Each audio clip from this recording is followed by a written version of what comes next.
Selanjutnya kita membahas persamaan akuntansi. Dulu mungkin di saat SMK atau SMA ada namanya dasar akuntansi. Sebenarnya sama.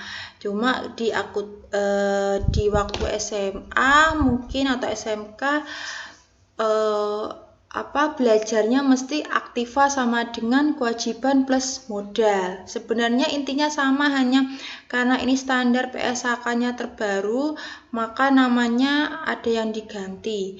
Yang awalnya aktiva sekarang menjadi aset.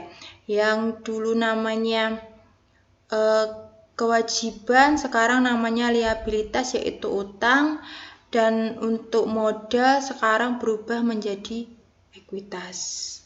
Ya, nah, jadi persamaan akuntansi aset sama dengan liabilitas plus ekuitas. Jadi kita perusahaan mempunyai aset itu didapat dari liabilitas yaitu utang ditambah dengan ekuitas yaitu modal. Bisa juga aset yang kita miliki itu berdasarkan dari modal kita sendiri atau berdasarkan dari utang yang kita lakukan di perbankan. Misal selanjutnya adalah kita membahas aset dulu. Aset itu harta atau kekayaan. Aset terdiri dari dua, ada namanya aset lancar dan aset tetap. Nah, kalau aset lancar itu aset yang dikeluarkan atau dipakai secara terus-menerus, jadi dia muter terus. Misal contohnya adalah kas. Kas itu mesti menerima, mengeluarkan, menerima, mengeluarkan. Piutang sama.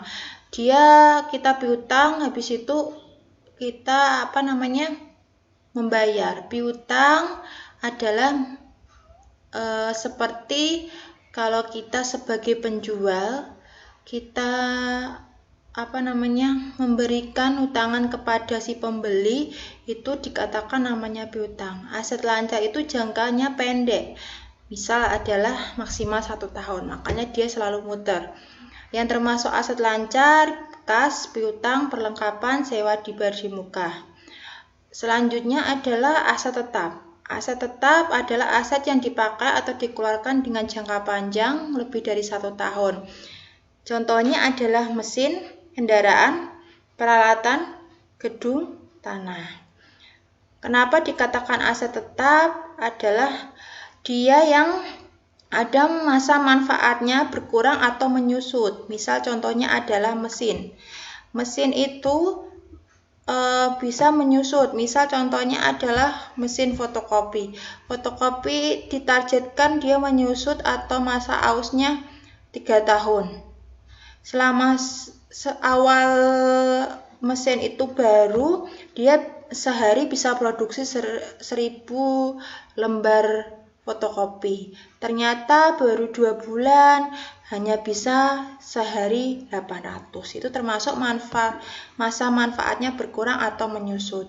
Contohnya lagi kendaraan. Kendaraan itu masa manfaatnya 5 tahun. Makanya selama 5 tahun itu bisa dikatakan kita ganti plat nomor lah. Maka misal kendaraan yang awalnya baru bisa jangka waktunya kecepatannya tinggi, bisa sampai beberapa kota, bisa juga nanti kendaraan itu 2 bulan, 3 bulan masa manfaatnya jadi berkurang.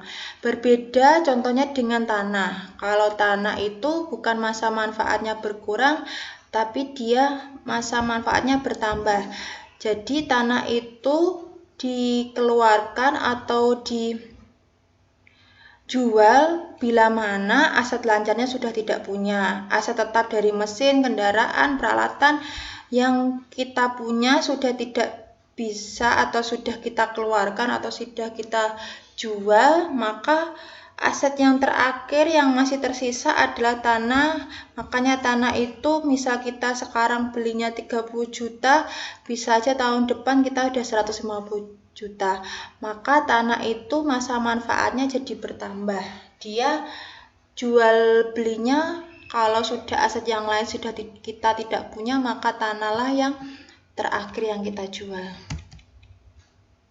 Ini contoh soalnya bisa dilihat, itu persamaan akuntansinya aset sama dengan liabilitas plus ekuitas. Kita mempunyai aset 800 juta, 350 jutanya dari utang. Berapa sih modal yang harus kita keluarkan? Nah, di situ berarti 800 juta dikurangi 350 juta, maka modal yang harus kita keluarkan adalah 450 juta. Untuk contoh selanjutnya bisa dilihat sendiri. Selanjutnya adalah adanya macam-macam laporan keuangan. Laporan keuangan itu ada 5. Kalau mungkin di SMK atau SMA itu hanya sampai laporan arus kas, tapi untuk PSAK terbaru laporan keuangan ada 5. Yang pertama adalah laporan laba rugi, laporan ekuitas pemilik, laporan posisi keuangan, laporan arus kas, catatan atas laporan keuangan. Laporan laba rugi komprehensif sama itu laporan ekuitas pemilik yang dulu namanya adalah laporan perubahan modal, laporan posisi keuangan yang dulu namanya adalah neraca.